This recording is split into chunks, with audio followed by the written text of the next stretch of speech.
If your attention span has been feeling, well, maybe a little shorter than a goldfish's lately, believe me, you are absolutely not alone.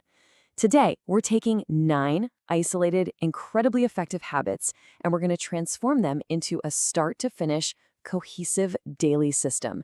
So if you've been looking for that exact blueprint to completely reclaim your productivity, you are exactly in the right place. Feeling distracted? Seriously, if you are, please don't be hard on yourself. Okay, let's dive into this. Because struggling to concentrate in our modern notification-heavy world, that is completely normal. But here is the most empowering thing you can learn today. Focus is not some genetic trait you're just born with. It's a built skill. Think of it like a muscle. And today, we're going to train it. Here is our roadmap. First, we'll master your morning routine. Then, we'll organize and prioritize, dip into the deep work zone, learn to rest and reset, and finally, prepare for tomorrow. All right, Section 1. Master your morning routine, the body-brain connection. Before we even talk about the actual work, we got to talk about your biology. See, focus is actually a physical state. Your brain literally consumes about 20% of your body's energy just to stay sharp. And that state is fueled by moving regularly, sleeping deeply, and eating balanced meals. If you want to dodge that dreaded midday brain fog, you've got to fuel up with protein, healthy fats, and complex carbs. That prevents those blood sugar spikes and crashes that, let's be honest, completely sabotage your concentration. So let's walk through some rapid-fire morning micro steps. First up, meditate and set a daily intention right there in bed just to clear your mind. Next, swap your phone alarm for an analog clock. That way the screen stays away. Then, make your bed immediately. Boom, that's your first quick win of the day. Next, hydrate. Drink a large glass of water to kickstart your brain function. And finally, get some morning sunlight to balance out your circadian rhythms. These small actions, they instantly build up organizational momentum. And please pay close attention to this number right here, 30.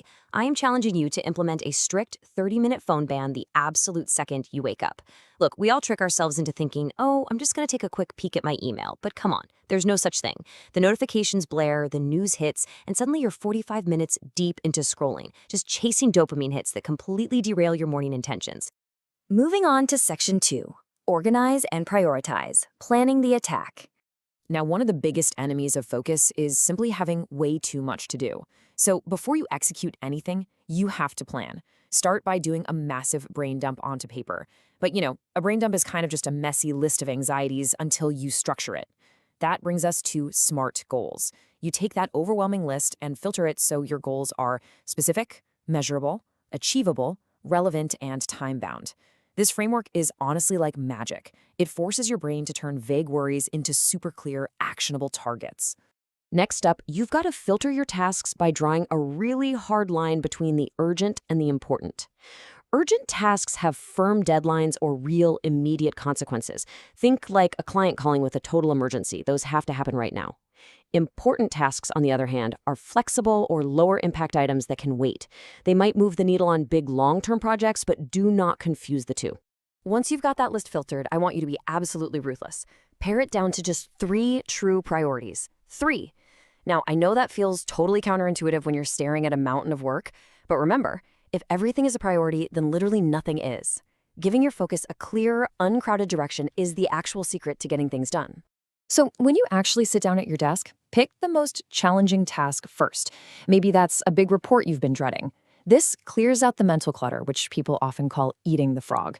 Step 2, break it down into smaller, much more approachable steps. Step 3, commit to a set amount of time to work on it. And Step 4, when you finish a piece, recognize that win.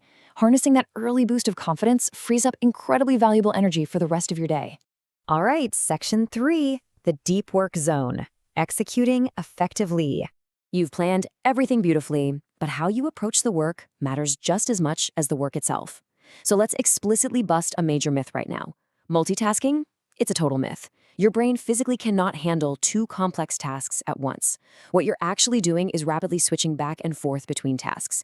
And every time you switch, you pay this cognitive tax that leads straight to exhaustion, mistakes, and burnout. It can cost you up to 40% of your productive time. Single tasking, with closed tabs and silenced notifications, is infinitely faster. Now, what's really interesting about this schedule is how you can actively defeat that urge to multitask through time blocking.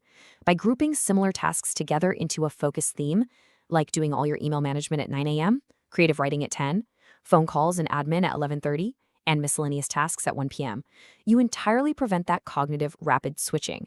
You stay in one dedicated mode, which makes slipping into a highly productive flow state so much easier. Of course, random things are always going to pop up. For those, employ the 2-minute rule. Basically, if it takes just a couple of minutes, don't schedule it, just handle it right away. This is a highly actionable microstep, and it's the absolute perfect way to prevent tiny tasks from lingering in the background of your mind and quietly draining your focus. Moving right along to Section 4, Rest and Reset, Sustaining Energy. I want you to remember this. Your focused work is only ever as good as your focused rest. You just can't sprint for 8 hours straight. To balance effort and recovery, adopt a rhythm like the Pomodoro technique. 25 minutes of highly focused work followed by 5 minutes of intentional rest. Or, you can try 52 minutes on and 17 minutes off. Whatever works for you. But the key word here is intentional. During those rest minutes, step completely away from your screens. Stretch your legs, give your optic nerves a break, and give your brain genuine space to reset.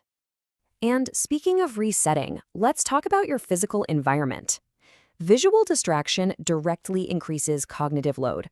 Seriously, if your desk is covered in old coffee mugs and scattered papers, your brain is subconsciously processing that mess all day long.